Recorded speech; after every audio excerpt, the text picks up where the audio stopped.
This is the first video in our course on applied financial statement analysis, and this is going to talk about Unit 1, which is essentially a recap of financial statements.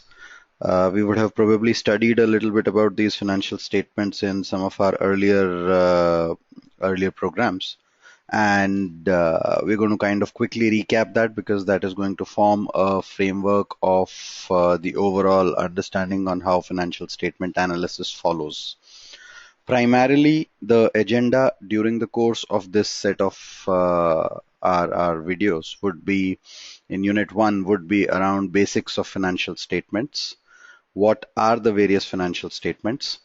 A quick understanding on balance sheet, profit and loss account, and cash flow statements with respect to also individual items and what are the various line items here. So we are going to discuss the line items here. When I say line items, we look at live examples of companies and discuss each of the terms that come across these statements as we go along, right? Secondly, we're going to also do a short exercise on linkages of financial statements so that we know the impact of decision making on all these financial statements, right? So when a company makes any kind of decision, which of the financial statements changes, how does it change, what is the overall impact of that on the business is what is going to get covered here as well, right?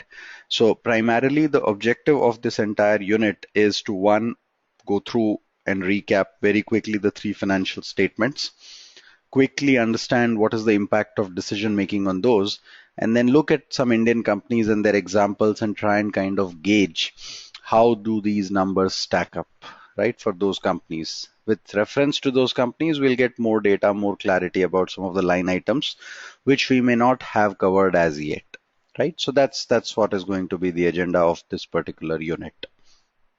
This is going to be broken into multiple videos.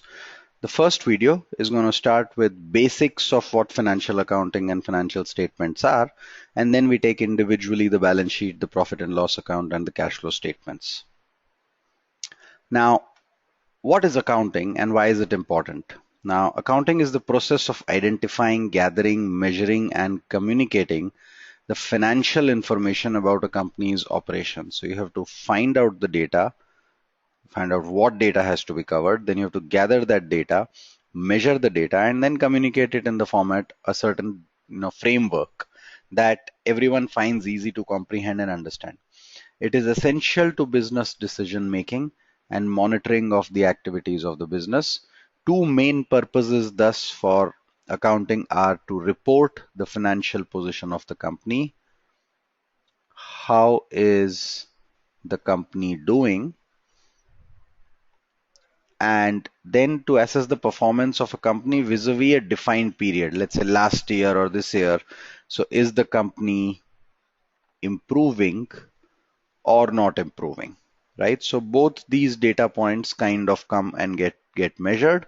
One of the most common metrics of performance measurement is the profit that the company makes at the end of financial years, right? So that's the yardstick by which most companies get measured. You could also look at yardstick like sales, you could look at yardsticks like cash, you could look at yardsticks like assets, and finally the most common yardstick is profits, because the purpose of businesses is assumed to be making profits, right? So that's the broad spectrum of what is accounting, why does it become important, and how do we go about kind of looking at these data points.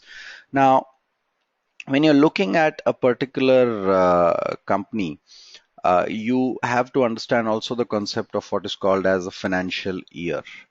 Right now, you will have to eventually break down the performance of the company in terms of periods. So you either take a monthly performance or a quarterly performance or a half yearly performance or an annual performance, right? A financial year is nothing but any 12-month period used for accounting. There is no hard and fast rule on what 12-month period has to be used. Any 12-month period could be used. Any continuous 12-month period has to be used to be considered as what is called as a financial year. This may or may not coincide with a calendar year. So it is not necessary that it has to be January to December of a particular year. Different countries follow different financial years. US usually follows Jan to December. So most of the developed nations kind of follow this. India, on the other hand, follows something like April 1st to March 31st. Generally, most Indian companies follow this. That doesn't mean all of them have to follow. You could have companies that follow an accounting period of October to September. So October in one year to September of next year. In this calendar, you will see the year starts in April. So quarter one becomes April, May, June. Quarter two of the financial year becomes July, August, September.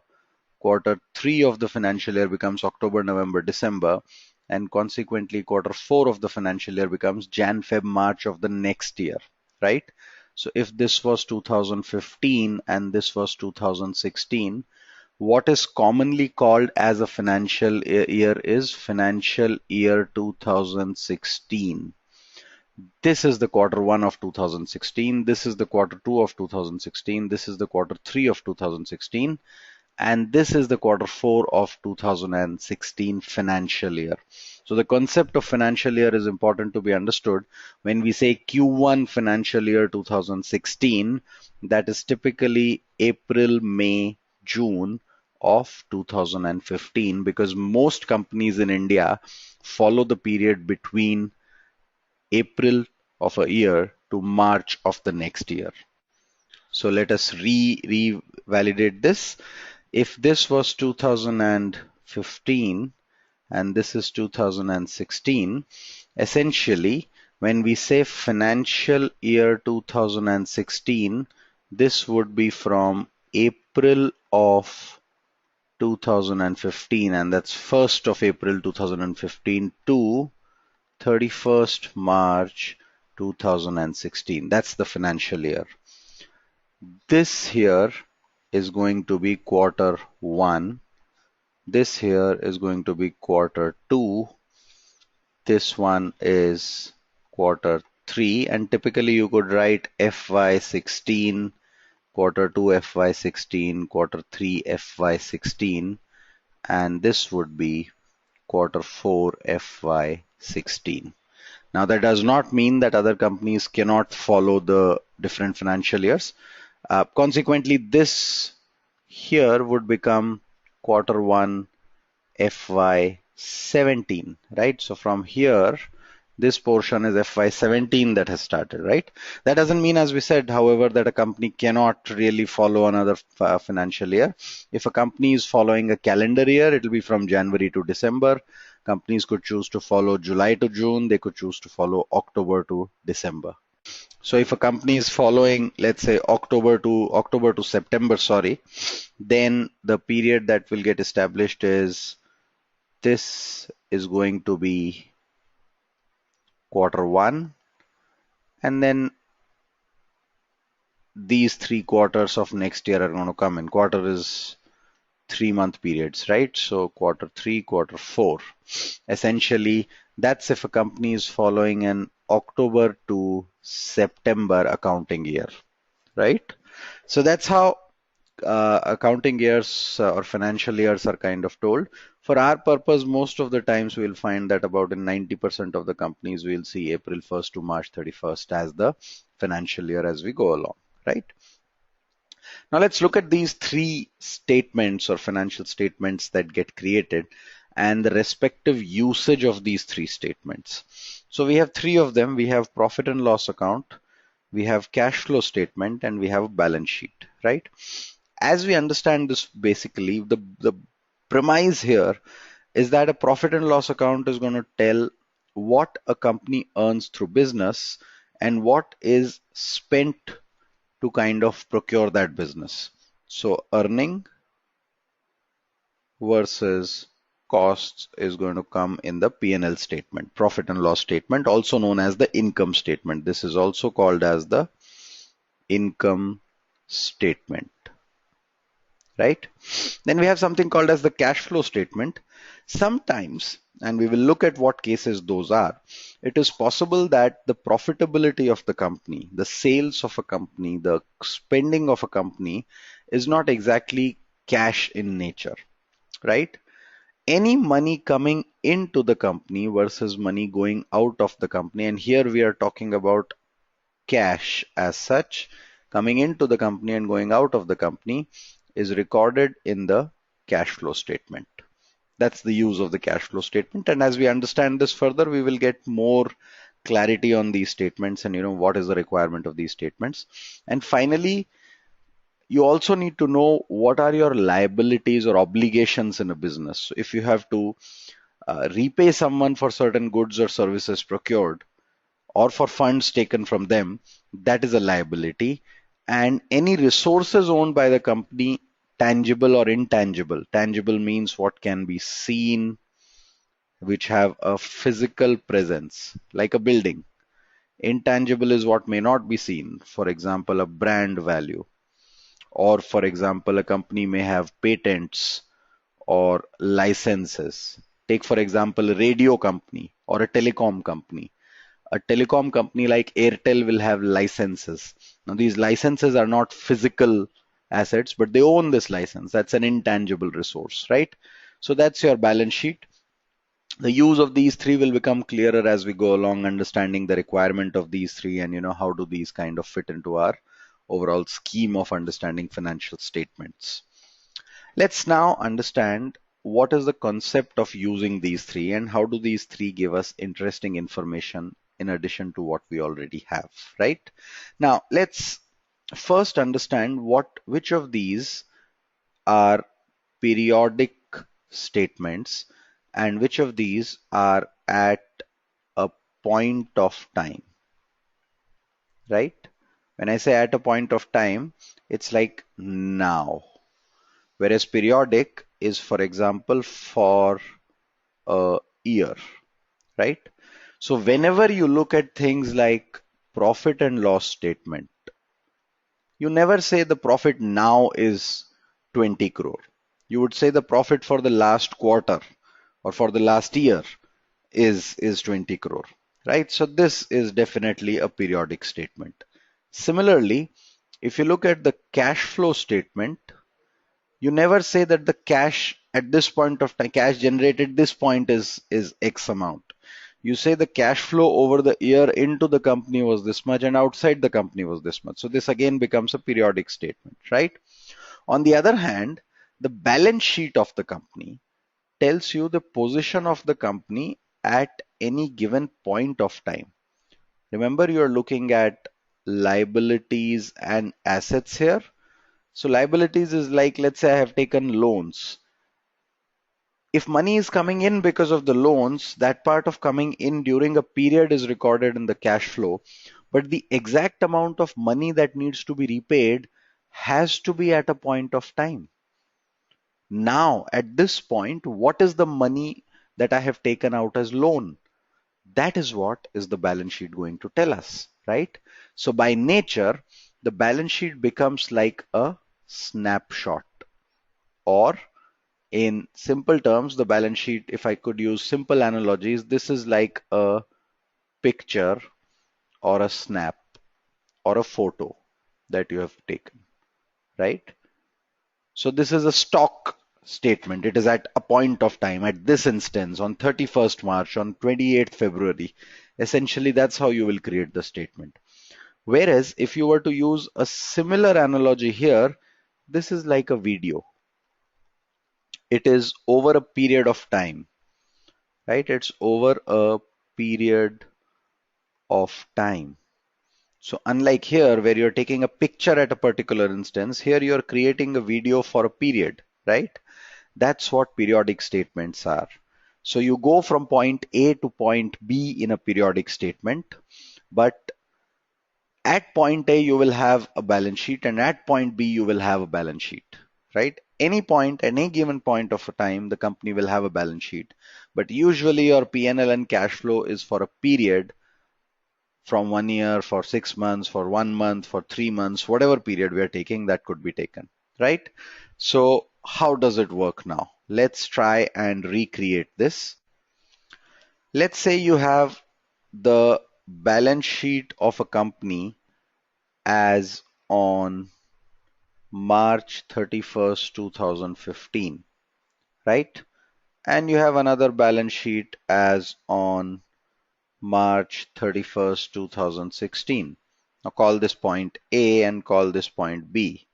If you do nothing in between these 2 points, point A and point B are going to be exactly the same. If there is no business, these are exactly the same. But usually, in going from point A to point B, the company would do certain business, right? The company would have performed certain business. All these business transactions are recorded in the profit and loss statement. Any business that you have done and going from point A to point B will be recorded in the P&L statement. Now, the business that you're doing may or may not have involved using cash, right? You could have, for example, you've sold something, but you have not received the money as yet for that. That's a possibility, right? So business transactions will not take care of that. Business transactions would just say, I have created this much, I have sold this much, and this is the profit I have made on that. Whether you have received the money for that or not is actually a cash transaction, and all cash transactions are recorded in the cash flow statement. So cash flow is from point A to point B. P&L is from point A to point B, point A to point B, but balance sheet is both on point A and point B. And you have basically one financial statement, you have two financial statements, you have three financial statements, and you have four. Four here because two are the balance sheet itself, right? Given any three, you can calculate the fourth because that would appear in the confluence of these three financial statements. All three of them give different understanding of the business. Balance sheet typically talks about what is the financial health of a company at any given point of time. The profit and loss statement typically talks about what business you did during the year, and the cash flow statement talks about what cash you generated, if anything, during that particular period. Why are these three important? What is the information that is best retrieved from one statement but not from another? We're going to look at that as we go along. But that's the broad premise of how financial statements look like, right? That's a quick recap of what we just did. So balance sheet is as on a date, balance sheet on another date. This is point A, this is point B. In going from A to B, business transactions that the company has done are recorded in the P&L statement. Cash transactions that the company has done are recorded in the cash flow statement, right? An example of a cash transaction is the company giving a loan to someone.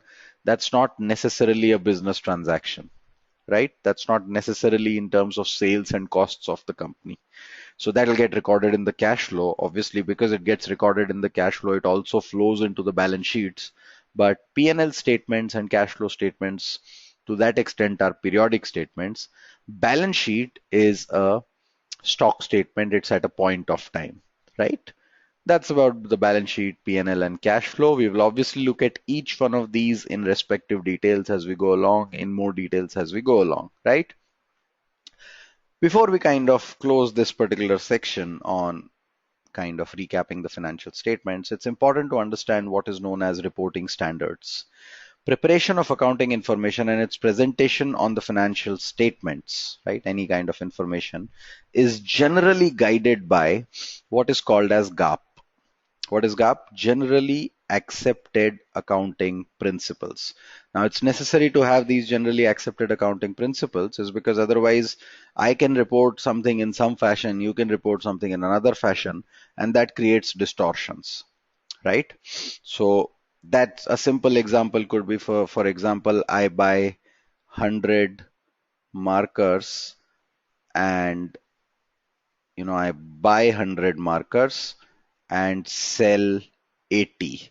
Now, which 80 do I account for?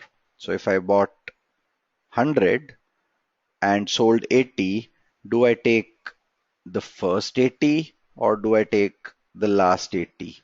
There is a possibility that the cost of these is different and thereby there is a possibility that the profit I book on these are different, right? So unless you kind of clearly demarcate and say that only the first 80 have to be used or only the last 80 have to be used, there is going to be a sort of a discrepancy or difference in the way companies report data. So it is necessary to have certain set of principles that are generally accepted by everyone, and typically it's prevalent on the geography in which the company is incorporated. So for example, in India we have what is called as Indian GAAP. In US we have something called as US GAAP. And now, because of discrepancies in these as well, we have something called as the IFRS that is coming in, which is called as International Financial Reporting Standards, right? So International Financial Reporting Standards. And what is the use of this is because each country may have a different accounting standards, and in a globalized world, if you have a company operating across multiple geographies, it becomes difficult to compare companies in those geographies to different companies that are multinational companies, right? So for example, let's take for example something like Procter and Gamble. It's an FMCG firm, worldwide presence. Now if you're comparing a Procter and Gamble to Dabur, which is an Indian firm, both the firms exist in India, but they could be using different accounting principles, and it'll become difficult to kind of put them in the same basket unless you use a certain concept of generally accepted accounting principles. The word now, in a globalized sense, is moving towards IFRS, and most accounting standards globally are also converging towards the tenets of IFRS. Adherence to this makes the financial statements of a company comparable with other companies in the same geography. If you get IFRS, then it is comparable to the way IFRS applies globally. So you can compare an Indian company to a European company if both of them follow IFRS in terms of their principal reporting that comes out. Right? Reporting standards thereby become necessary. We don't need to get into nitty-gritties of reporting standards because that's a job primarily for the accountants, and at the MBA level, we're not really required to get into that discussion. But we do need to understand what are the major issues or major differences between probably some of these, or at least understand when we are comparing two companies that they are not following different accounting principles, right? That's the primary task on knowing what different reporting standards exist.